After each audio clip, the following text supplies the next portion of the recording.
Live now. That was a great intro. Oh, we are? Yeah, we're live. We got 12 people watching. Woo! I'm posting it right now on the I Twitter. was clicking the button. Yeah. Hey, guys. I'm screwing around. Hi, everyone. 12 Oh, it is people. live. No. Oh, that was also live. But we have one, and that's just like a day count. One's all that matters. One at a time. That's right. Huh? Oh, and then that scared him off. What is today? It's Taco Tuesday. No tacos. How's everybody doing this fine evening? I'm good. How are you? Chilling. Chilling. Mm-hmm. I want to talk about recovery. Yeah. It's quite the hot topic.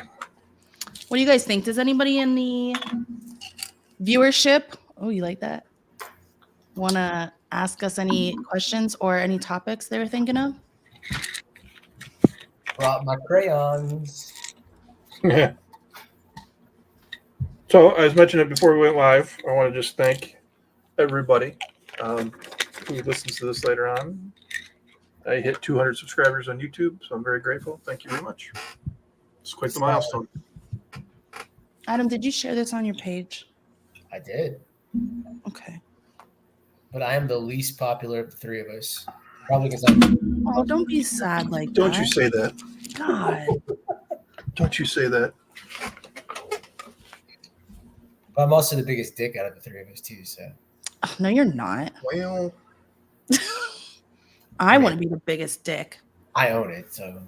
yeah. I mean, Lindsay, you are the nice one out of the group. There's no. That's so rude of you to say, though. I'm sorry, but you're the fluffer. Oh. Thank you, though. I get the job done. Oh. What? Why is nobody here? Or is there people here? Like tripping ass. Nope, nobody's here. Come look at Adam's teeth, everybody. They look good. Word. His face is clear. Oh, my bad. Hey, everybody. All of a sudden. How's everybody Great, doing? I mean. I'm going to pull up a daily reflection if nobody has a topic. What's the date? You shot all of my ideas down, so. Because they're too. No. What was the idea? What are they two? What's the topic? Says Recovery Nugget Podcast. We are looking for a topic right now. Yeah, is anything on your mind?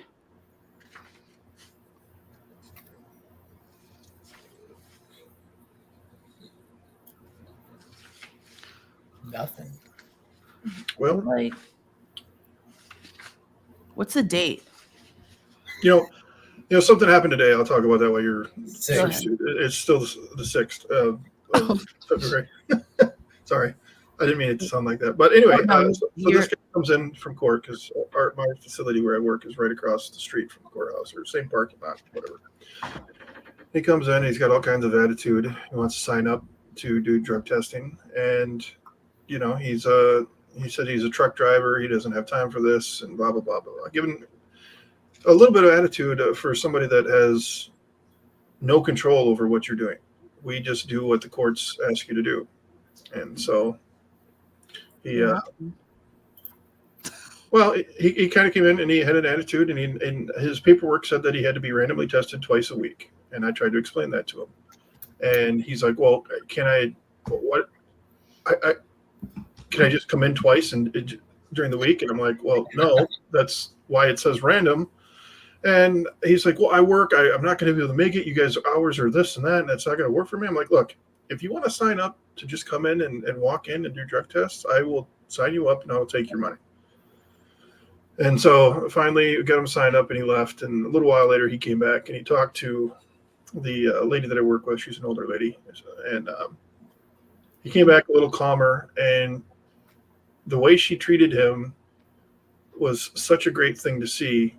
And by the end of it, this dude that was all worked up that thought This is so annoying. This is so unfair. This is a month of doing this that I can't, I'm going to lose my job, or, I don't know how I'm going to make this work and all this stuff. After talking with her, it was just really nice to see this lady who is not in recovery, but works in a recovery facility, talk this guy down and relax him. And by the end, I mean, he stood in there and talked with her for almost a half an hour. And he's like, I feel so much better after talking to you, and I shared just a little bit of my story. And, he walked out of there feeling like he was going to be able to manage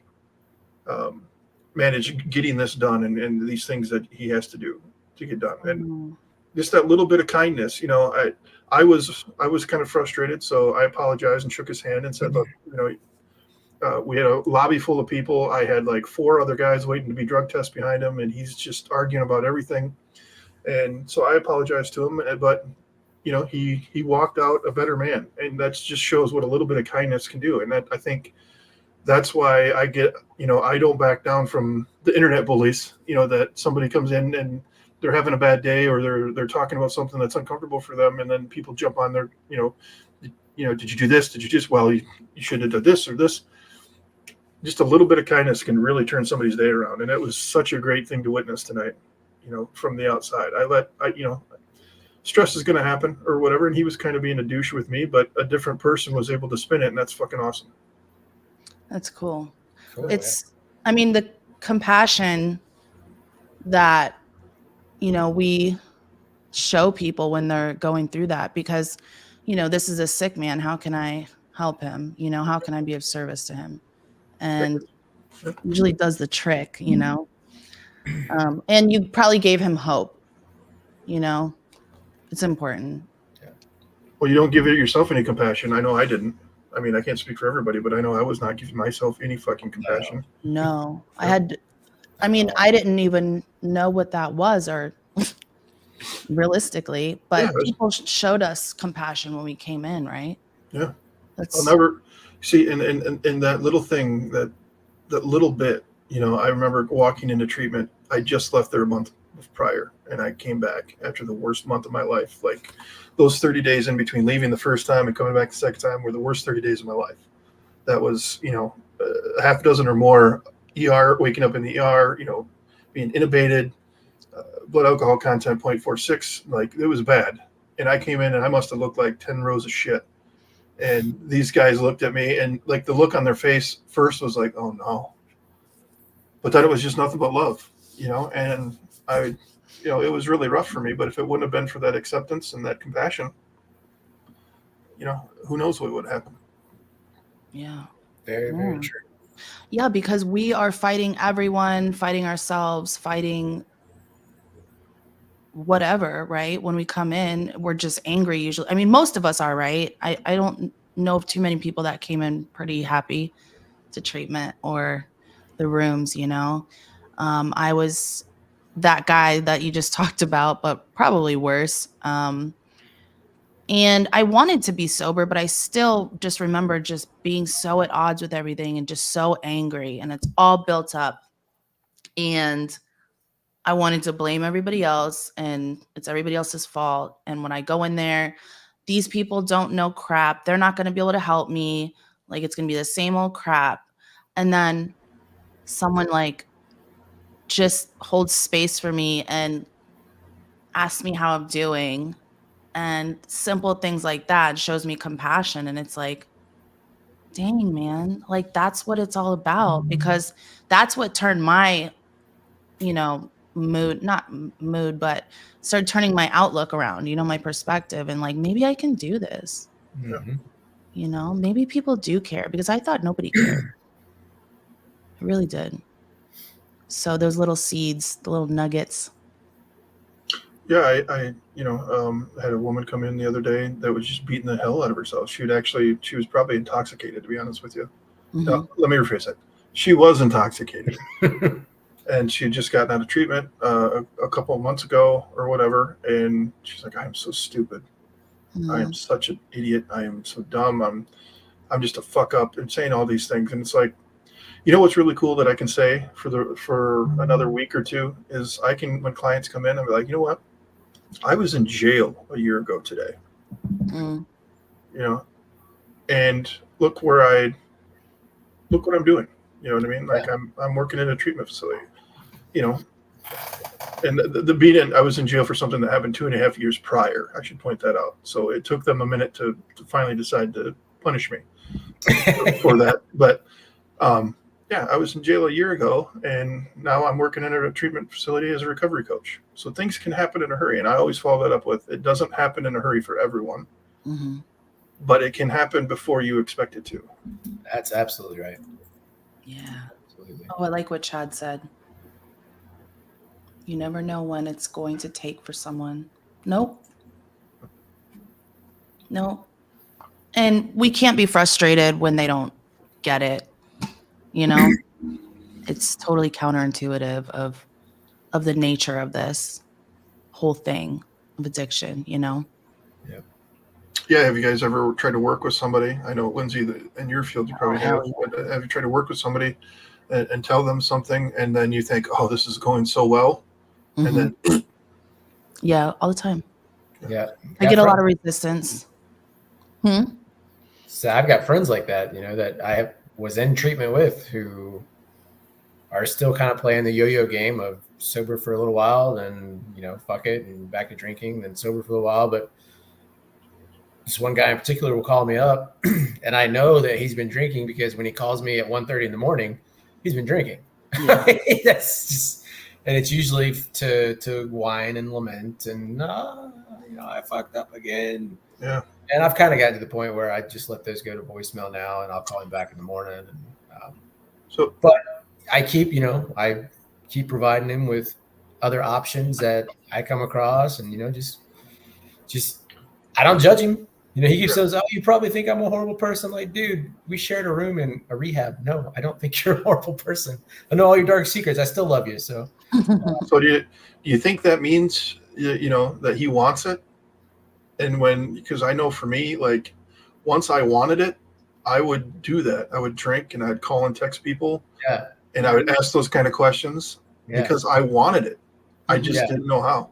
Yeah, I think that's exactly right. Yeah. I mean, he wants to be sober, but some people just aren't to the point where they can push themselves over the uncomfortableness to get, like, either just that first initial hump, that first initial massive craving you get after like 30 or 40 days, where everything just goes to shit. And some people just, you know, luckily he's still plugging along, and, you know, he is more sober than he is not sober. So that's good. You know, that's a win. So progress. Isn't that? That's what I keep telling him. I was like, look, dude, think about where you were 3 years ago and where we're at now. So I refuse. Yeah, I refuse to be told that is not a form of recovery. I refuse because, you know, if I go from drinking daily to somehow managing to do it twice a month, you're recovering in a way. You know what I mean? Yeah. And you're not giving up. I mean, that's the most important thing for me. It's like, I wouldn't be here if I would have given up. I mean, I kept going. Right. I was in and out so much in the beginning, especially like right in the beginning, and, you know, get like a week, a couple weeks. And then I started getting like 30 days, and then it was like 35 days, and then it was like 60, and then it was like 90. And then I'm like, and then it was years. And it's like, I just knew that like I could do it if I just didn't give up, you know? Yeah. Well, it goes back almost perfectly to what we talked about yesterday with the survival, living, and thriving. And, you know, it's that those aren't set points. It's just a continuum. Yeah, so some people might be closer to living than they are surviving, and some are still down by surviving. So, you know, you just like you said, just hold that space open for them and just do everything out of love. Yeah. I have a rule that I won't answer the phone for anybody that is intoxicated.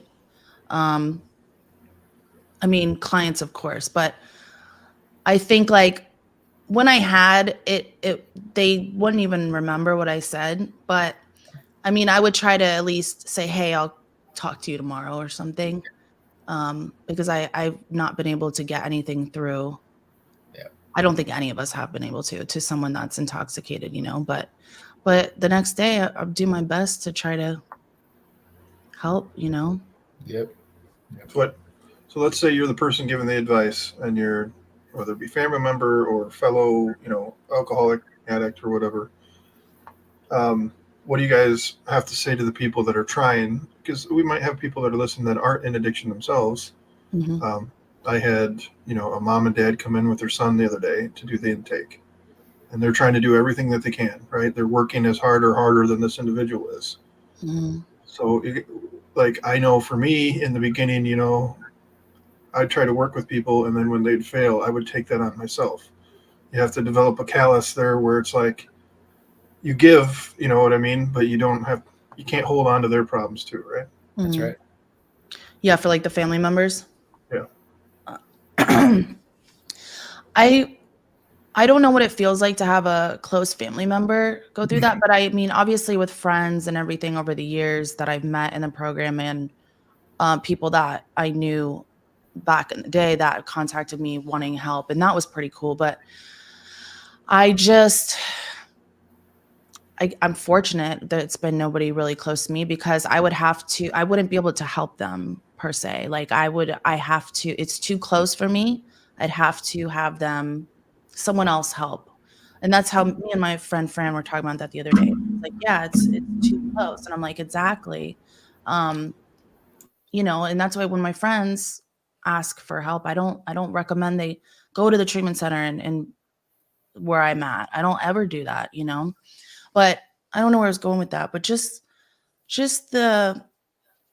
it sucks to hear that there's nothing that you can do about it, And my friend, I told you about her parents and some of this stuff. Like, I feel so bad because I'm like trying to explain the selfishness and stuff that a lot of us have most of us have when we're going through that, and it's hard to kind of grasp that. And I believe that I would have a hard time grasping that if I hadn't felt that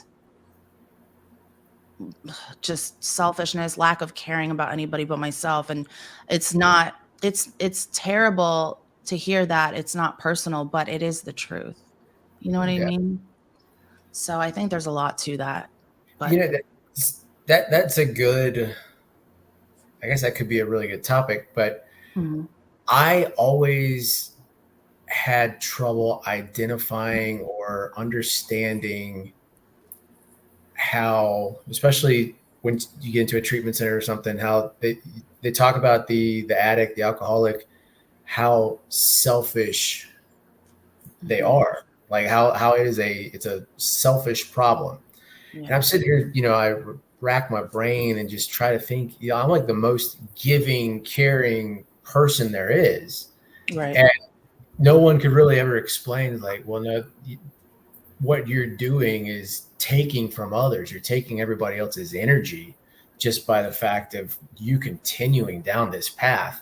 And it was like years later that I finally kind of understood that. 'Cause it was like, even blackout drunk, I'm the guy that's over here taking care of other people. there's video evidence.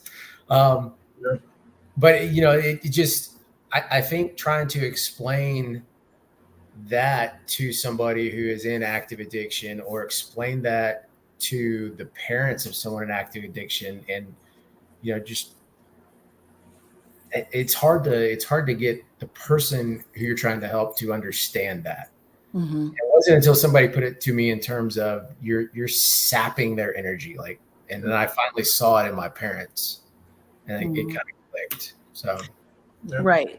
Like the tireless nights that they had to endure, my parents waiting up, and just, I can't imagine being that scared and worried that my daughter's not going to come home. And I didn't come home a lot. And I would call from jail a lot. And, my mom said, I grieved your death before you got sober. I mean, she's like, it was just too much. And I just can't imagine. I have a son now, and it's like, that heavy feeling in my chest, that's scary. Like, I'm very grateful for conversations like these, because they helped Miley when I was in the thick of it to say, okay,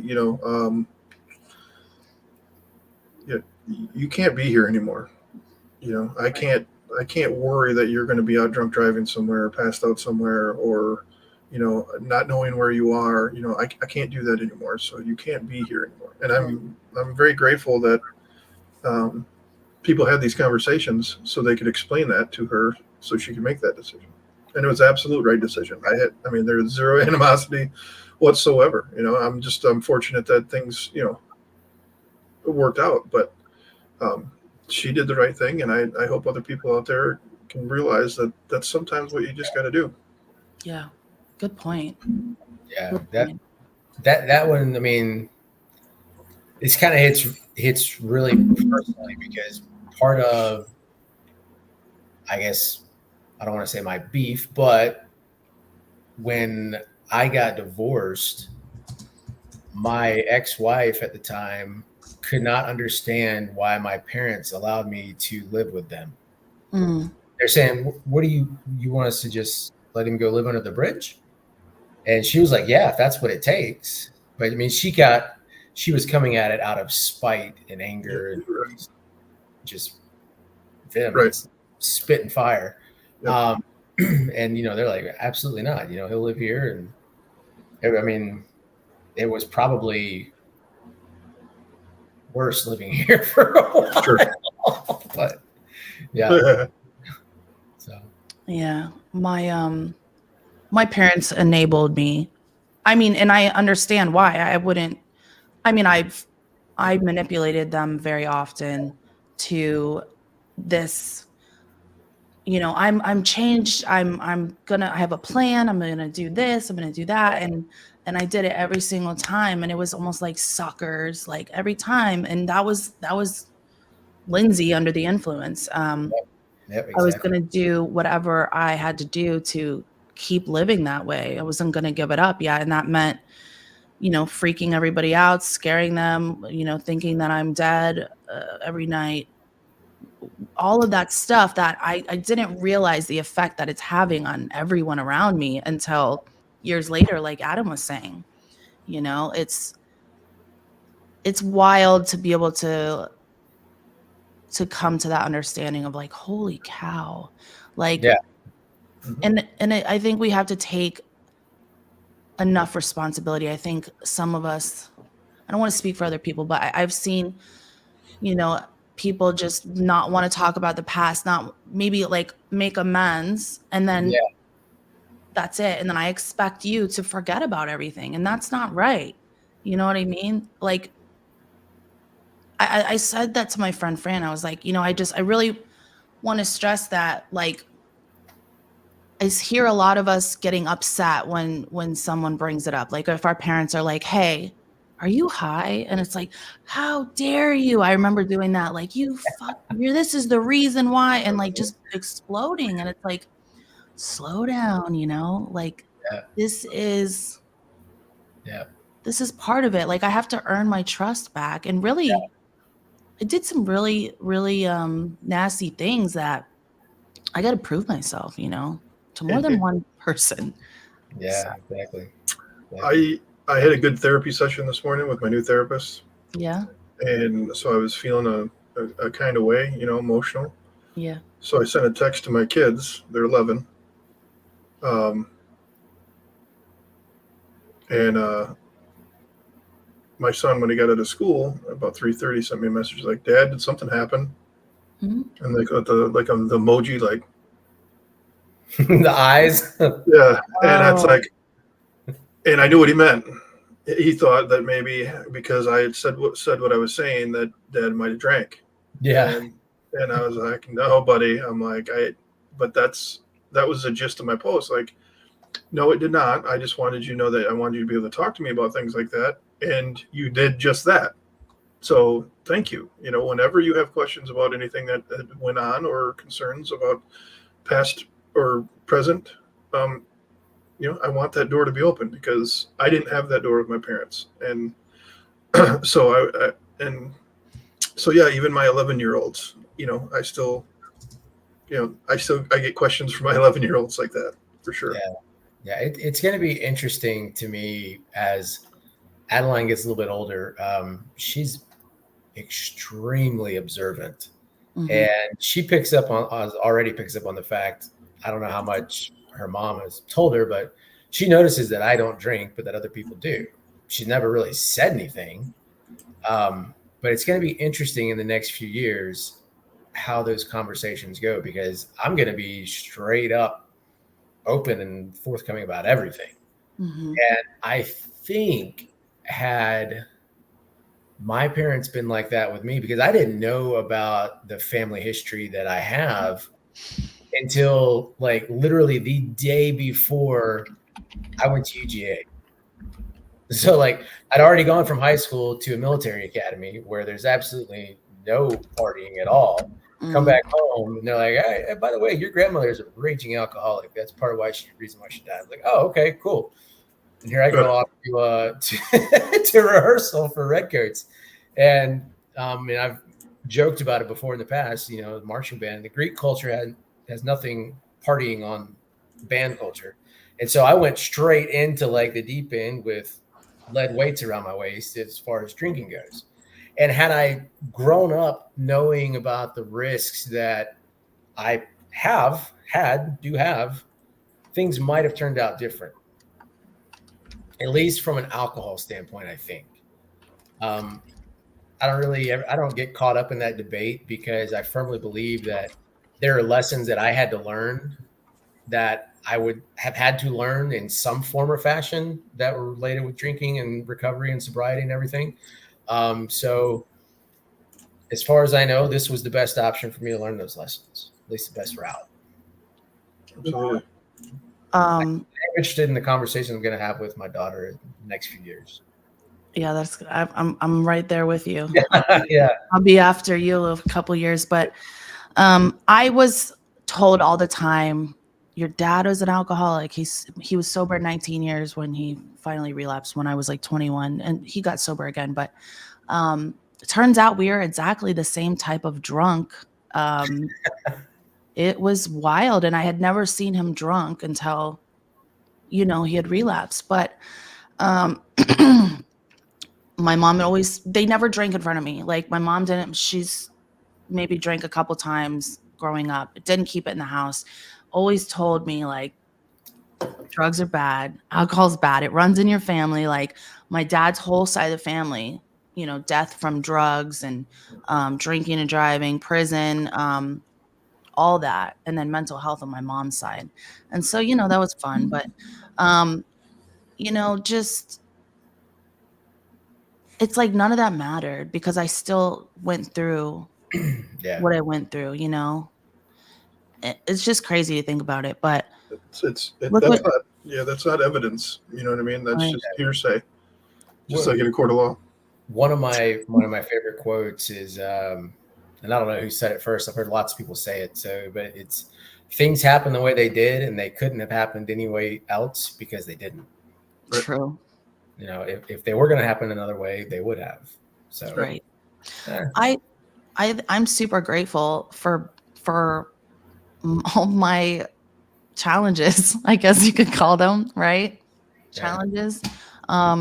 No, it's like stumbling so freaking hard and just busting ass over and over and over and over again, I always hated when people said I'm a grateful alcoholic. I don't call myself a grateful alcoholic, but I am grateful because of how it turned out, and I found my passion and my purpose, know? Yeah. So it doesn't matter, So I said, I'm grateful for the lessons that I've learned and the knowledge of myself that I have now. I think anybody who says I'm a grateful alcoholic is full of shit. I mean, that's my. I heard a lot of people say that in meetings too over the years. Yeah, that's going to rub people the wrong way, but I agree. Like, yeah, I mean, I am not grateful that I was an alcoholic. I'm not grateful about any of that. I pissed in myself, 4 OWIs, shit myself, shitting all over the walls at the hospital, all those fun stories. But, I am grateful that where I am today. Right. And I couldn't be where I am today without that. But where could I have been if that wouldn't have happened? I don't know. So I'm not going to sit here and pretend like, oh yeah, man, I'm so glad that I turned into an alcoholic. Exactly. You know what I mean? I'm not going to do that. Yeah. But I mean, I get what I don't think that's what everybody means. I think they're just appreciating, expressing gratitude for the moment. Yeah. That's awesome. But yeah, to take it literally, like, I know some people who mean it literally, man. Yeah. Well, so when I said I wanted to explain something real quick, Lindsay, when I said it's just hearsay, it's not evidence. My point was, I had people telling me what alcoholism was like too growing up. Yeah. But I didn't see the evidence of it.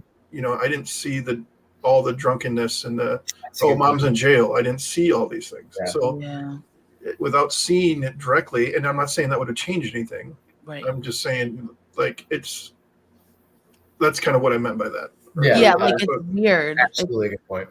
Yeah. Like a veteran can come back and tell you what war is like, but you're not going to have any idea what war is like, right? So. Exactly. So Chad says, you feel you owe people an explanation for not drinking in social situations. Hell no. This is an interesting question to me because I see it all the time on Twitter, and it's something that gets brought up in Facebook groups, and people just talk about it that are sober. Yeah. I have never, not once, had somebody say, "Oh, you don't drink?" Never. And I've been in plenty of social situations where like open bar, liquor is flowing, and I'm standing there with nothing in my hand or club soda or something. Or, we'll be at a dinner table and everybody's taking drinks. It's like, yeah, I have a club soda, and, everybody else is getting beer and stuff. Never. Like every now and then the waiter will go, "Do you say club soda?" Like nothing in it. Just to make sure you got the order right, because the other guy's getting, vodka tonic or something. So, like, yeah, no, just club soda. Yeah. True. I haven't had that either. I think it's getting so much more accepted that, these things of like dry January and people not drinking that are doing it for their health. And just, it's becoming more, I don't know, it's more the norm that people aren't drinking, which it should be.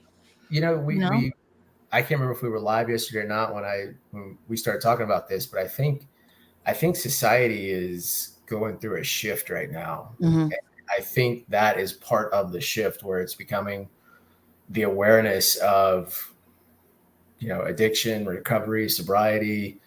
I mean, I think the awareness level of the public in general is just increasing, and especially with all the celebrities out there that have come out and said, I'm an alcoholic and I don't drink anymore, and I've been sober so long. It's almost a household thing now. Like, oh, that person's sober.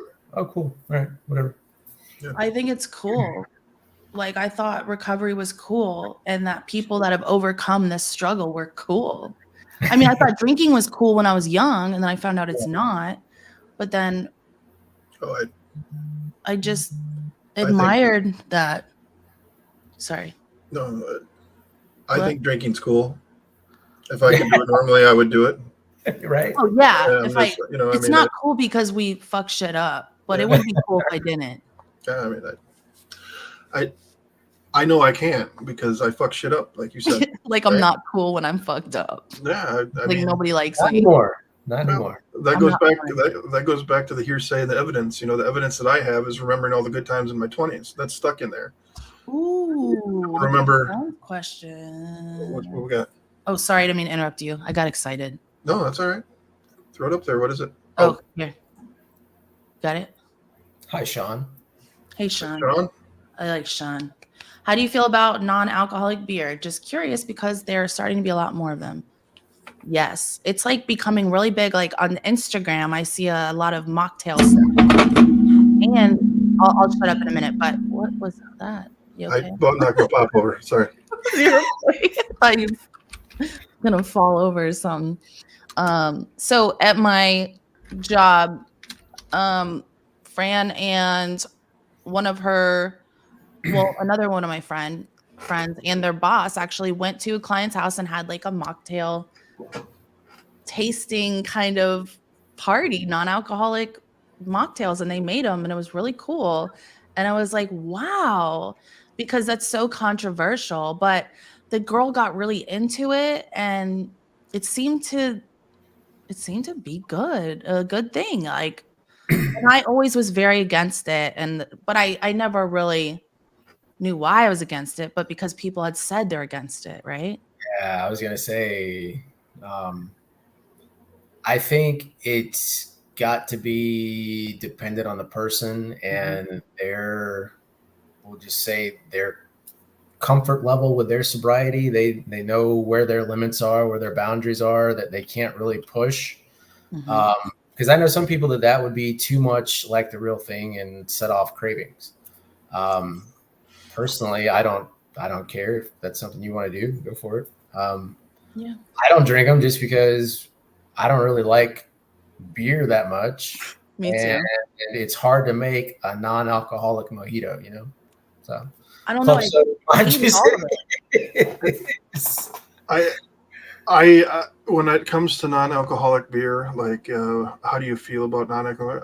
What the fuck is the point? Is how I feel about it. Yeah, exactly. Like you know, I get people. There are people out there that enjoy the taste of beer. Yeah, I don't understand it, but I get that. So that fits them. But me, no. Yeah, no way, dude. The other problem with it is if you read the label, some NA beers are completely non-alcoholic. You know, they can be less than 1%. Even that's a tiny amount. Yeah. But that could be enough. I mean, if your dopamine system is way out of whack, that's enough to really fuck it up. No, it's a bad idea. So what I also feel about it is it's better than the alternative. So exactly. Right. So let people do it. If I would go from drinking a fifth of, you know, the shittiest vodka cheapest vodka I could drink to a non-alcoholic type, I don't know if they have NA vodka, but some sort of NA liquor, you know, a fifth of that, who cares? That's a win. Yeah. I mean, I get like Chad said, it's a slippery slope. It could be for some people, but for a lot of people, it's not. And I know a lot of people at X that are going to town on these NA beers, and they're living their best life. Yeah. So and I think Adam and Lindsay both said it. It depends on who you are, and you need to know yourself and be honest with yourself when you go into these things. Me, not going to even try it. Nope. No. I will drink Dr. Pepper until the day I die. Yeah.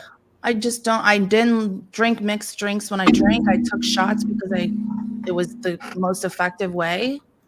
Or I would have a bottle of vodka in one hand and Gatorade in the other. And like, that's the kind of. That's efficiency. That's like, and then, you know, so that was like, I don't care about brand. I don't want no fruity drinks, no sugar drink because it lessens the drunk for me, like interferes with it. And we can't have that. I can't eat. I can't. So all this shit, like it wasn't pretty for me ever. But so some people, they had events maybe that they would go out, like social events, maybe at work, maybe this, maybe that.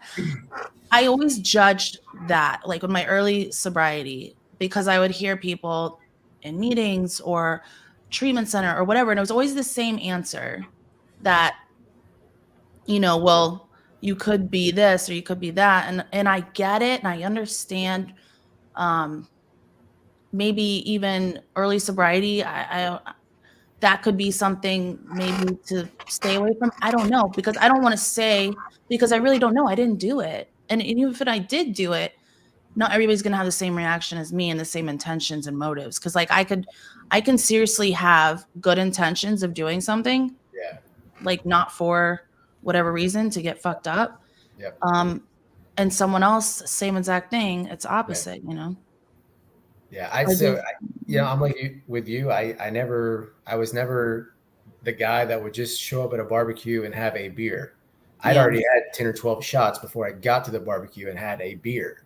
Yeah. So for me, it doesn't work like that. But I think for somebody who their drinking was cocktails in the evening and that just became too much, maybe it is a good fit. I don't know. Yeah, Sean says he had an NA Guinness the other day and felt kind of weird about it. So, I mean, you got to explore why you feel weird about it. Do you feel weird because you think other people are going to think that it's no good, or do you feel weird about it because you feel a certain way about it? Yeah. What were your intentions and motives for doing it? And really get to the core of it. Oh, kombucha? That's so weird. I feel like that's an excuse to go back out. Yeah. I feel like if sometimes people like, especially with Kratom and stuff like that, I had a close call, but I feel like it's the person, it's what their motives are. Like if I'm doing if I'm trying to get fucked up, it doesn't even matter what I use, right? Like I'm gonna do it. I drank non-alcoholic cough syrup several times when I was testing, and it worked. It made my stomach hurt like a motherfucker. What? But it was terrible. You got the D. Yeah, so it was, all this sobriety time that that I was working on. It was non-alcoholic cough syrup going down the gullet. I would throw darts, and my thing was, I'd buy 4 half pints when I went to darts. I'd do one before we started. I'd do one after the first game, and then the other 2 as I could. Well, I couldn't do that because I had to blow 4 times a day, so I went and got non-alcoholic cough syrup. So my intent was to be drunk, to be buzzed. Yeah. And to cheat the system. Yeah. Good night, Tony. Thanks for joining, man. Look what he said. Yeah. Who's going to read it? Oh, okay.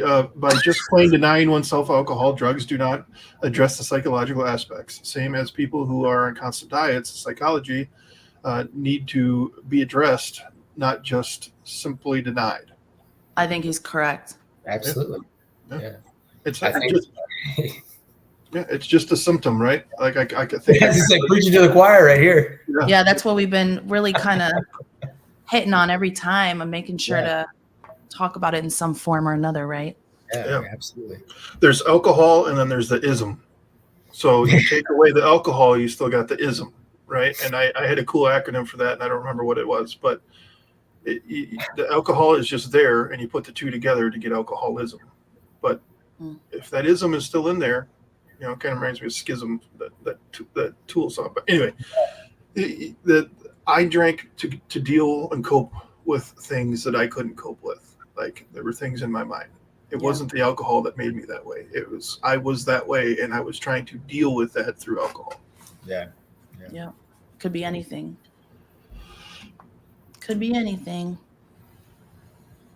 So, speaking of having to blow 4 times a day, so were you doing that like through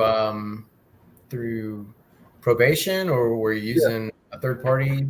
No, it's for probation. Yeah. So I had to use a device for almost 2 years for the court so that I could get my daughter, and that was absolutely the most embarrassing, painful thing to whip this thing out in public and, to give yourself a breathalyzer.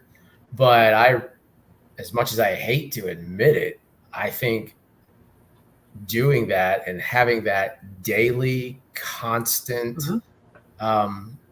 supervision really broke a lot of bad habits for me. Sure.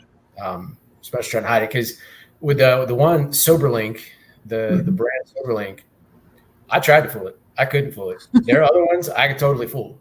And I'm not going to go into detail on how to do that, but you can definitely, you can time it and drink right, and do a few tricks, and you can drop some points down. But it's so much work, right? That's the shit. So much work. That's right. So much work. So much work, and it's not even worth it. You're like, how the fuck am I doing this? I would call into work. When I would call in the morning and I didn't have to go into drug test, or I didn't have to, you know what I mean? Or blow or whatever, I would call into work that day so I could drink all day, because I knew I at least had, or no, I'm sorry.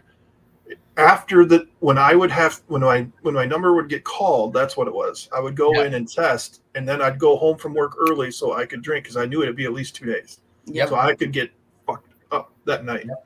Give yourself 18 hours to recover and do it again. And it was just, it didn't give it a second thought that I was risking my job, making up all these lies and excuses to leave that I had to remember somehow as it went on. Wait a minute, I thought you said this person died already. No, that was my other grandma. Right. So many, huge family, huge. Oh yes, Jerry. Oh, I saw cigarettes, and I wanted to mention this tonight. That same lady that had this conversation with the guy, I want to bring this up real quick. She has quit smoking for quite some time now. I don't know the exact number, but we're talking a significant amount of time. And she was saying to this dude in this conversation, she said, "So I quit smoking. I haven't had a cigarette in this long. You know what I did last night? I had a cigarette. Does that mean I'm a smoker again, or that I'm going to start smoking again? No, it doesn't. It just means I had a cigarette, and now I'm back to doing what I was doing." And the guy took that kind of like as like a, oh, okay, we make mistakes and we build on them or whatever. She has full intentions of going right back to the same, to put another time again. And I think I mentioned that before about, well, that's, never mind. I'm not even going to go there. But I think it was an interesting point for her to say that, So sorry, I didn't mean to cut you off, Lindsay. No, I wasn't even. I don't even know what I was gonna say. I quit smoking. It was like probably harder than quitting heroin, as they say. A lot of smokers say it's like their hand movements, right? I've never smoked, so I don't understand it. But like it's the habit and the ritual of the pack and the lighting and the something in your mouth. I think it's all of it. It's nicotine's so addictive, man. I believe it. I do believe it because my first serious attempt at not drinking, because half pints were my thing. I don't know why my dumb ass wouldn't just buy like fifths, but I'd buy 4 half pints every time. That was it. Mm-hmm.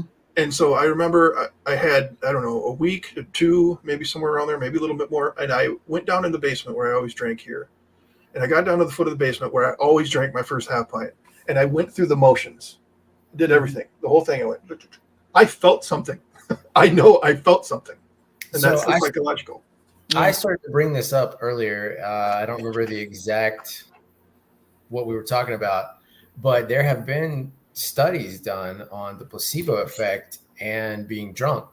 Yeah. So I can't remember one of the Ivy Leagues, Yale, Stanford, Harvard, somebody basically threw a cocktail party, told everybody that they were having vodka tonics didn't put vodka in them, and then just started measuring the physical effects, quote unquote, of the inebriation.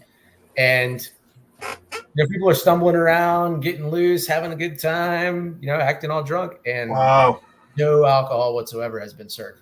Wow, that's crazy. There is a learned response from the effects of intoxication. Yeah, that's incredible. I have to look into that. Interesting. Very interesting. Yes. This is one of our more low-key, chilled out ones. Yeah. I was so excited about staying up late, and I'm like, and now Lindsay's ready for bed. Maybe we should probably end it before her head hits the table, and we have to witness that. I'm a trooper. Yeah, and I got your shirt. Oh yeah, show the shirt. Hell yeah. Huh? Remember Dare? Yeah. I was a Dare baby. Dare kid. Worked on me. Mm-hmm. Oh yeah, me too. I was good 100%. When I was young. I was a good kid. I don't know. All right. Well, we good? We good? That was pretty good back and forth. I think we're real good. Sean said he think it answers my question, so we must have said something that he thought was interesting. So that's cool. It's very cool. I think this was fun. I think it's guys. fun. So, okay. Talk later. Bid you adieu, everyone. Deuces. Peace. Good night. Hey, bye.